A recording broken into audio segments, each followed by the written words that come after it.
What if I told you that some of reggae's biggest icons aren't just known for their unforgettable music, but also for their ever-growing families? From Denroy Morgan, who had 30 children, to Dennis Brown, who had 13 children, these reggae stars have raised generations both on and off the stage. Here are 10 reggae legends with the most children, proving that their influence extends far beyond the music. Denroy Morgan. Denroy Morgan was born on May 15, 1945, in May Pen, Clarendon, Jamaica. When he was 20 years old in 1965, he moved to the United States to follow his dream of making music. Soon after he settled in New York City, he helped start the reggae band Black Eagles in 1974 with Devin Foster, known as Ego Levi, and Llewellyn Breadwood, called Jah T. The Black Eagles became well known quickly. They won the New York Reggae Music Festival in 1977, which helped Morgan become more famous in the reggae music world. Morgan became famous as a solo artist in the early 1980s when he released the popular song "I'll Do Anything for You." The Black Eagles helped with the music of this song. It did very well, reaching number 9 on the American Soul Music Chart and number 7 on the dance music charts. This success made Morgan popular with a wider audience and made him one of the first reggae artists to become well-known in the United States. In 1984, he made history by signing a contract with RCA Records, becoming the first reggae artist to sign with a big record company. With RCA, he released the album Make My Day, which helped prove he was a skilled songwriter, producer, and performer. Morgan's impact went beyond just his music.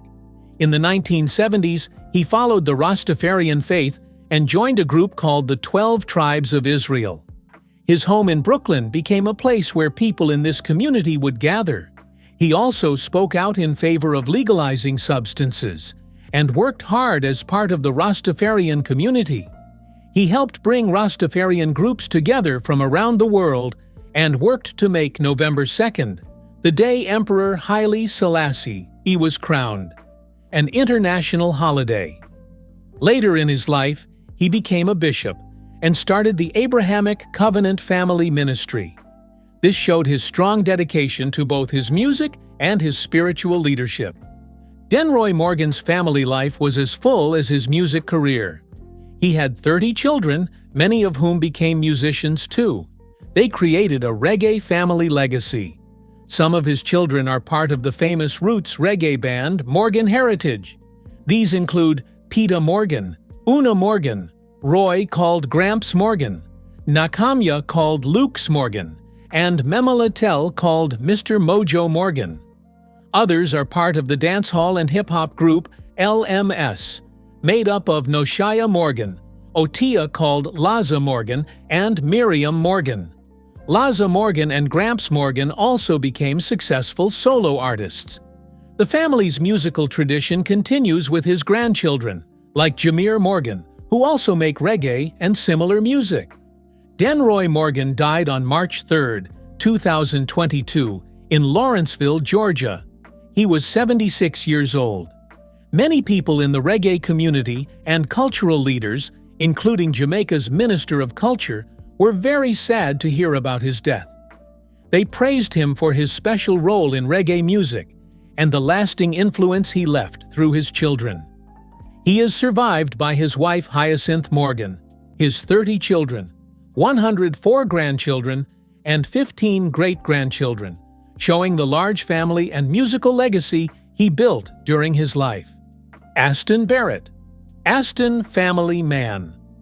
Barrett was an important person in reggae music. He was best known as the bass player and leader of Bob Marley and the Wailers. When he was young, he liked soul music, which made him want to learn bass guitar. He even made his first bass by hand. At first, Aston worked as a welder with his younger brother Carlton Barrett, who played drums. While working, he also did music sessions and slowly became well known in reggae music.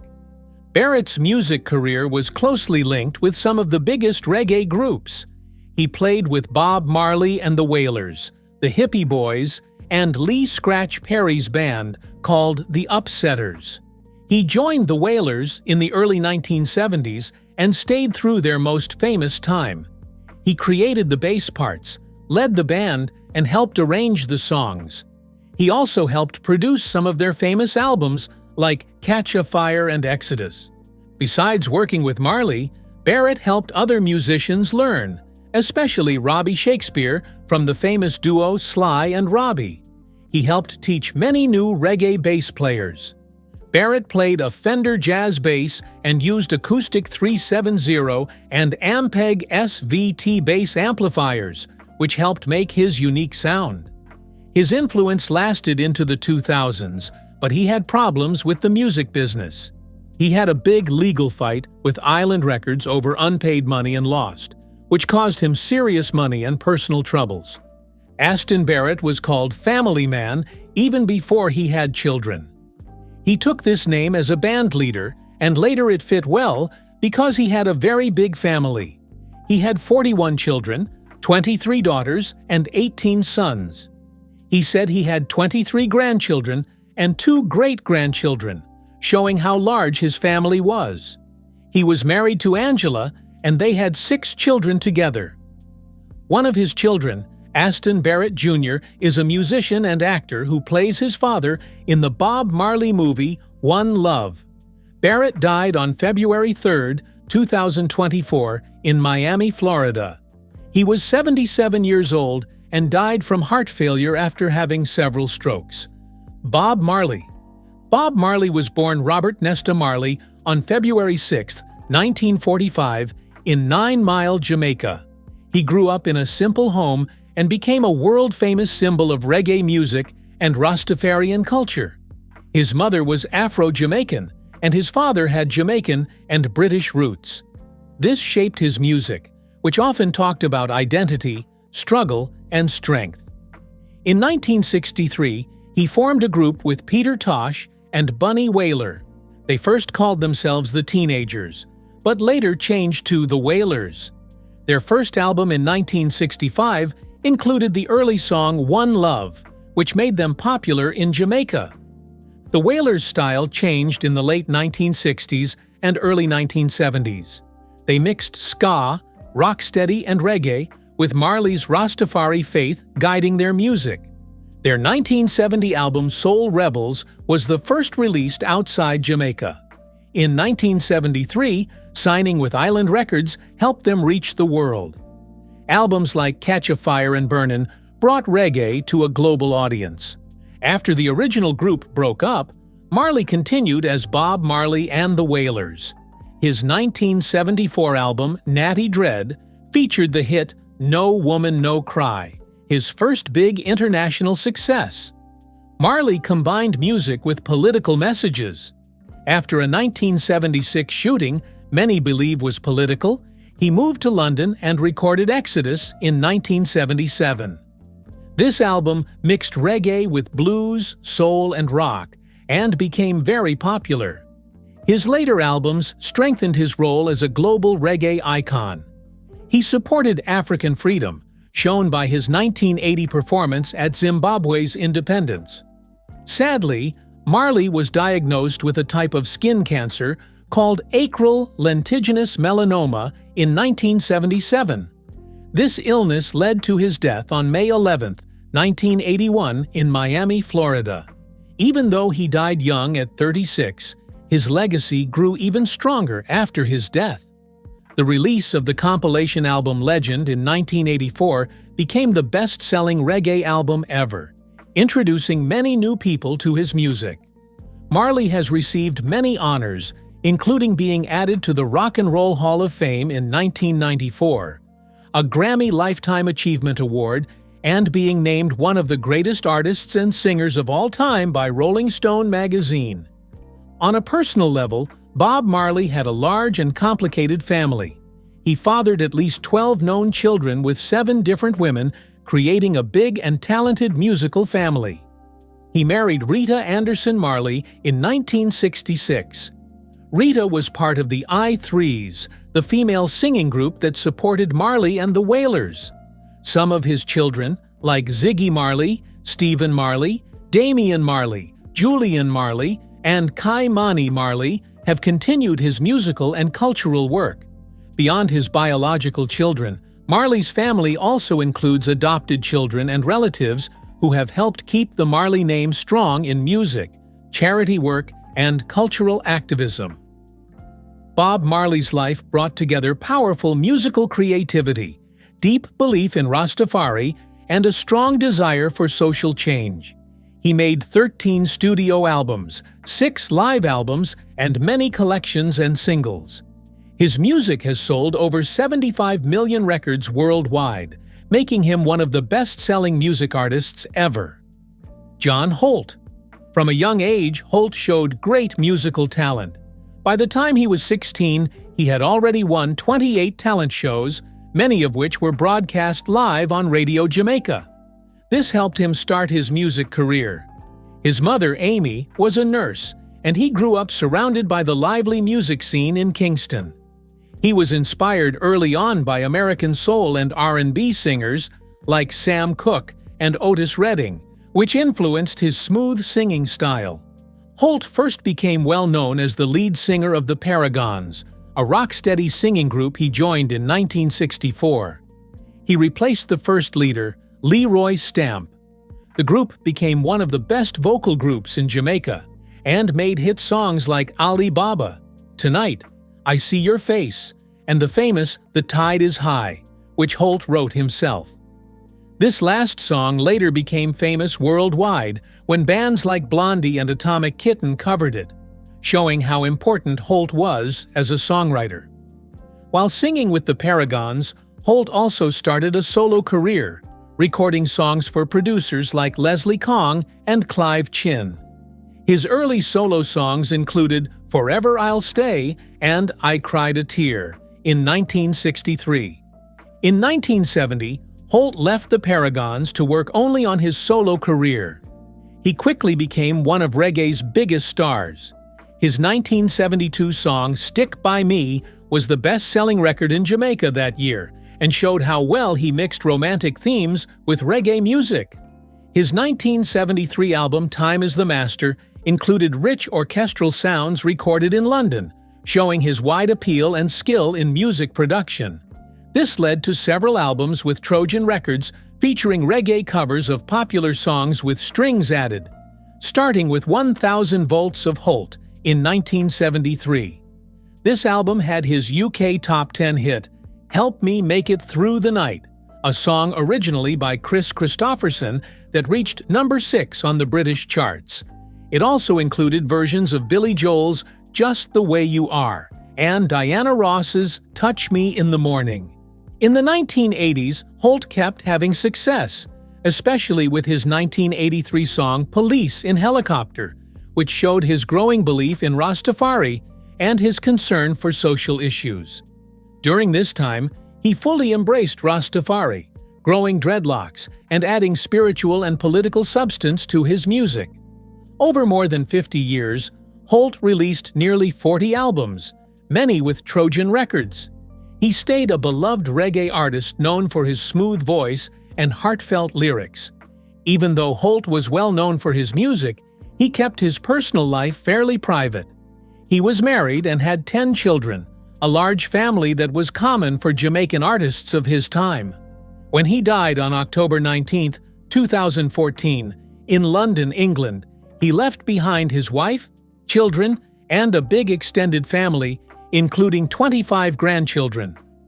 This showed the strong personal side of his life alongside his music career.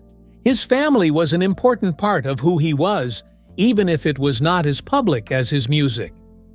Stephen Marley. Stephen's musical journey started as part of the band Ziggy Marley and the Melody Makers, which he formed with his brothers and sisters. The band became famous worldwide for mixing reggae with modern sounds. They won several Grammy Awards, which helped Stephen build a solid foundation for his later solo work and producing music. Besides singing, Stephen became a skilled music producer. He produced albums for his younger half-brother Damian Marley, including Halfway Tree, 2001, and Welcome to Jamrock, 2005. Both albums won Grammys and featured Stevens' fresh blend of hip-hop and dancehall beats, helping Damien become famous worldwide.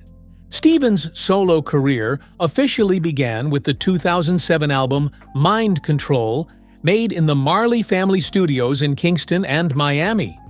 The album was praised for its true reggae sound, mixed with different styles, showing Stevens' talent as a singer, songwriter, and producer. It won the Grammy for Best Reggae Album in 2008, proving Stevens' talent on his own, beyond his family's name. He followed this with Mind Control Acoustic, 2008, a stripped-down version of the first album, which also won a Grammy. Then came Revelation Part 1, The Root of Life, 2011, which featured other well-known artists like Buju Banton, Damian Marley, and Melanie Fiona. This album kept him winning Grammys and made him a top name in reggae music. Stevens' 2016 album Revelation Part 2, The Fruit of Life, and his 2023 album Old Soul, which includes songs with Eric Clapton, Bob Wher, and his brothers Ziggy and Damien, show how he continues to grow and mix classic reggae with modern sounds from around the world. His albums often reach the top of the Billboard reggae charts, showing he is successful with both critics and fans. On a personal level, Stephen Marley has a big family. He has 12 children with his wife Curtia da Costa Marley. Like his music career, his family life is closely tied to the Marley family's strong traditions of music, culture, and caring about social issues. Even though Stephen keeps his private life mostly to himself, people in the Jamaican music scene and beyond know and respect his role as a husband and father. If you are enjoying this video, appreciate it by giving it a thumbs up, and if you have not subscribed, hit that subscribe button. Bunny Wailer. Bunny Wailer grew up in the same Kingston neighborhood as Bob Marley. As kids, he and his friends formed a group of 3 that helped shape the sound of reggae music around the world. In the 1960s, the Wailers became known for their ska and rocksteady songs like Simmer Down. Later, they created roots reggae music that mixed in Rastafarian beliefs, working with producers like Lee Scratch Perry. In the Wailers, Bunny mostly sang harmony and played percussion. He also wrote many songs, including Dreamland and Dancing Shoes, which showed off his smooth singing voice and deep roots reggae style. Even though the group became famous worldwide with albums like Catch a Fire and Burnin' in the early 1970s, Bunny left the band in 1973. He was unhappy with the way things were going, especially because the spotlight was mostly on Marley. Unlike Marley and Peter Tosh, who traveled and performed a lot, Bunny stayed in Jamaica to focus on his solo music and his life in the Rastafarian community. Bunny's first solo album, Blackheart Man, 1976, is considered one of the best reggae albums ever made. The songs talked about Rastafarian faith, fairness in society, and staying strong through hard times. The title song, Blackheart Man, talks about how Rastafarians faced unfair treatment in Jamaica. The album was made with top Jamaican musicians and showed Bunny's talent for mixing deep spiritual ideas with great music. He kept making albums through the 1970s and 1980s, trying out different styles like roots, reggae, dancehall, and even disco. Albums like Hook, Line, and Sinker and Bunny Wailer. Sings the Wailers included new versions of classic Wailers songs with famous musicians Sly and Robbie. One of Bunny Wailer's biggest hits was writing the song Electric Boogie in 1982. This song became a worldwide dance hit when Marcia Griffiths covered it, starting the popular Electric Slide dance. Bunny made his own versions too, but Griffiths' version became more famous around the world. This showed Bunny's influence went beyond just reggae music. Over his career, he won 3 Grammy Awards for Best Reggae Album in 1991, 1995, and 1997, proving he was a true reggae legend and spiritual leader. On a personal level, Bunny Wailer kept his life mostly private, but it's known he had a big family with many children, which was common for Jamaican artists from his time. Bunny Wailer died on March 2, 2021 in Kingston after being sick from strokes. He was the last original member of the Wailers to pass away. He left behind a strong legacy as a musician, cultural figure, and respected Rastafarian elder. Peter Tosh. Peter Tosh had a tough childhood, but he found comfort and meaning through music and the local Christian church, where he learned to sing and play instruments. In the early 1960s, he moved to Kingston and, in 1963, formed the Wailers with Bob Marley and Bunny Wailer. This group changed reggae music by mixing Caribbean rhythms with American jazz and R&B, and later added strong political messages. Tosh was the most skilled musician in the Wailers. He taught the others how to play instruments and helped shape their early sound, which started as ska and rocksteady and later became slower, more political reggae. He sang lead on many famous songs like 400 Years and Stop That Train, and co-wrote hits such as Get Up, Stand Up, and I Shot the Sheriff. The latter became famous worldwide when Eric Clapton covered it. Despite their success, Tosh left the group in 1973 because of disagreements about management and creative control, especially with Island Records' Chris Blackwell. Starting his solo career, Tosh became known as reggae's strong voice of resistance. His first album, Legalize It, 1976, was both music and a political statement pushing for marijuana legalization, an important part of Rastafarian beliefs. The title song became an anthem for this cause worldwide, even though it was banned on Jamaican radio. He kept making politically powerful albums like Equal Rights, 1977, which talked about racial injustice, and No Nuclear War, 1987, which won a Grammy after his death. His music spoke out firmly against colonialism, apartheid, and unfair treatment. He earned respect from many musicians, including the Rolling Stones, with whom he recorded a duet called You Gotta Walk, Don't Look Back with Mick Jagger. Tosh's life had sadness and problems. In 1973, he was in a car accident that killed his girlfriend Yvonne and left him with a broken skull. He also suffered police violence, like when he was badly beaten during an arrest for substance possession in 1978. This showed how much trouble he faced because of his activism and beliefs. His bold and strong views sometimes caused conflicts with the police and even in the music world, but he never gave up on his principles. On a personal note, Peter Tosh had 10 children. Sadly, his life ended when he was killed during a home invasion on September 11, 1987, in Kingston. His death shocked the reggae world and fans everywhere.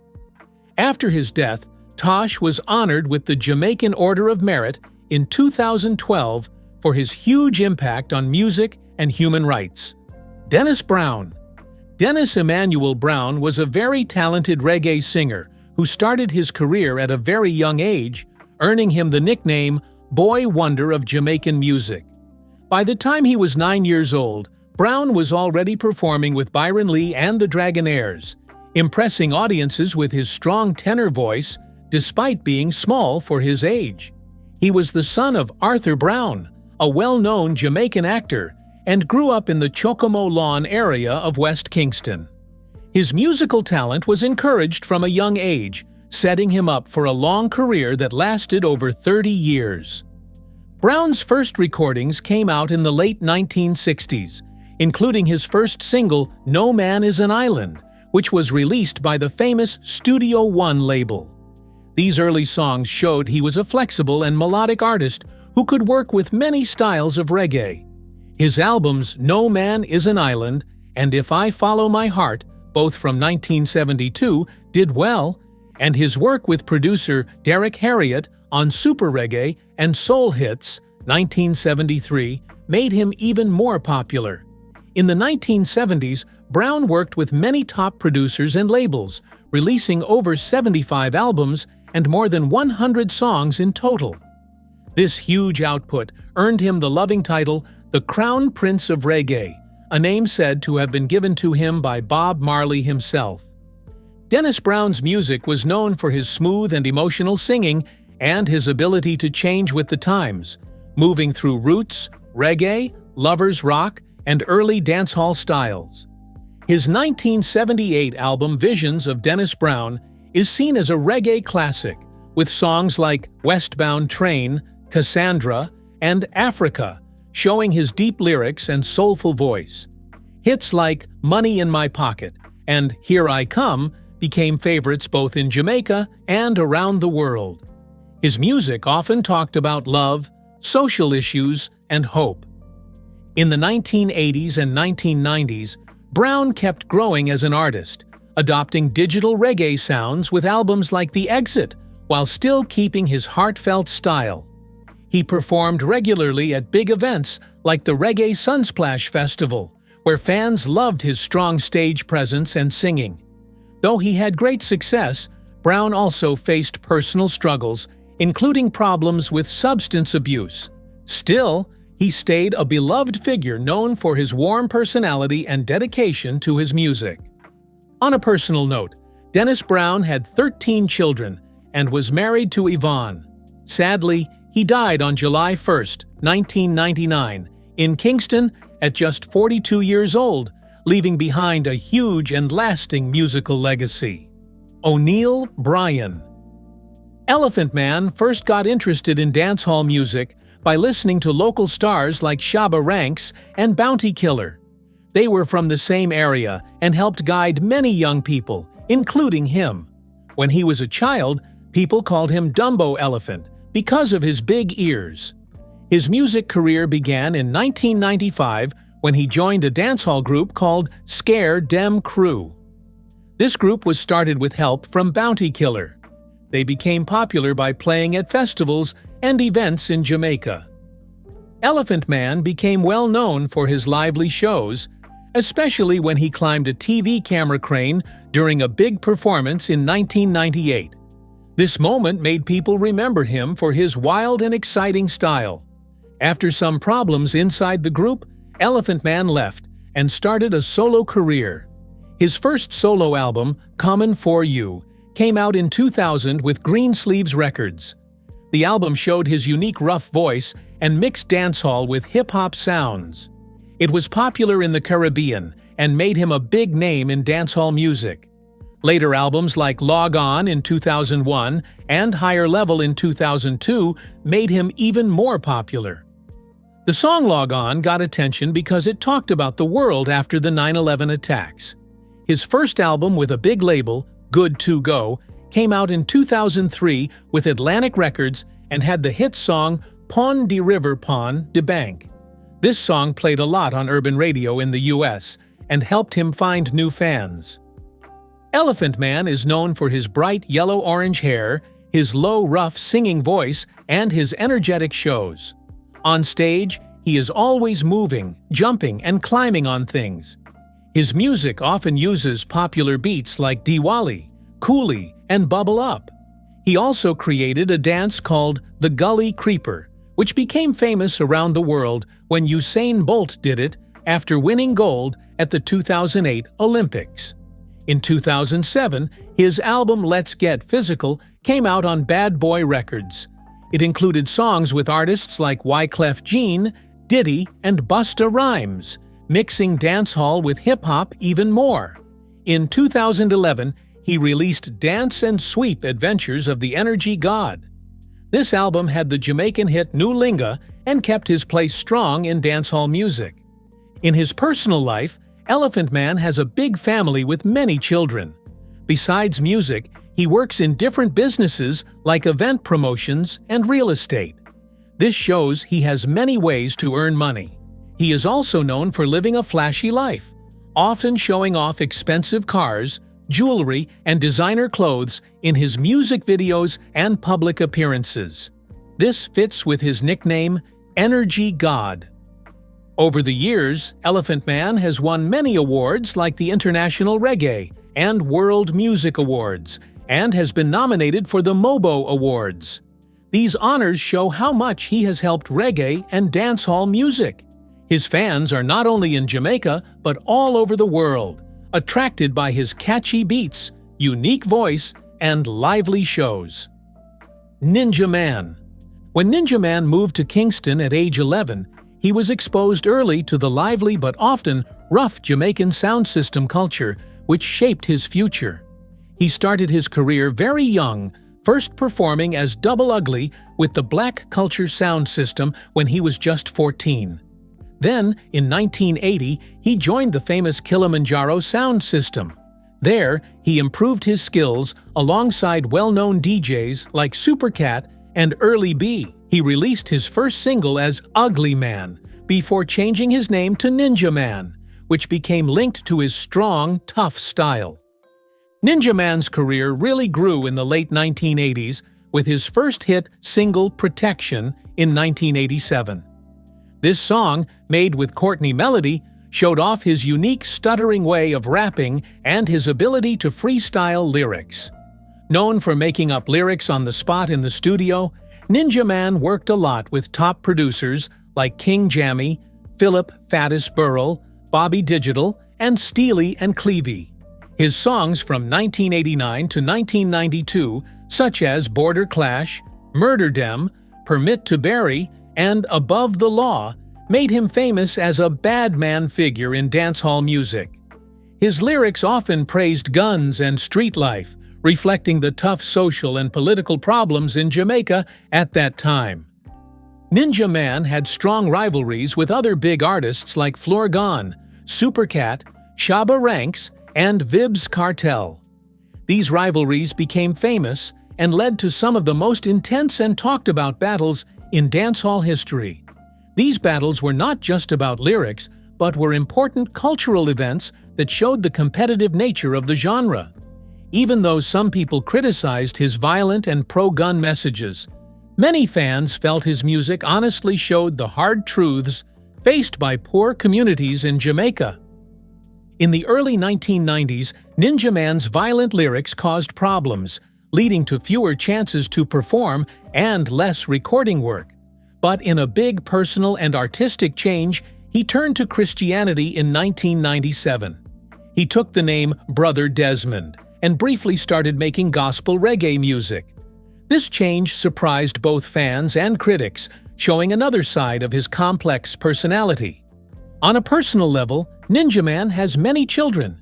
His life has also been marked by legal troubles, including a serious charge that sent him to jail, adding a sad and difficult chapter to his story. Which of these reggae stars' personal life fascinated you the most? Let us know your thoughts in the comments below. Don't forget to like, subscribe, and hit the notification bell so you never miss out on our latest content.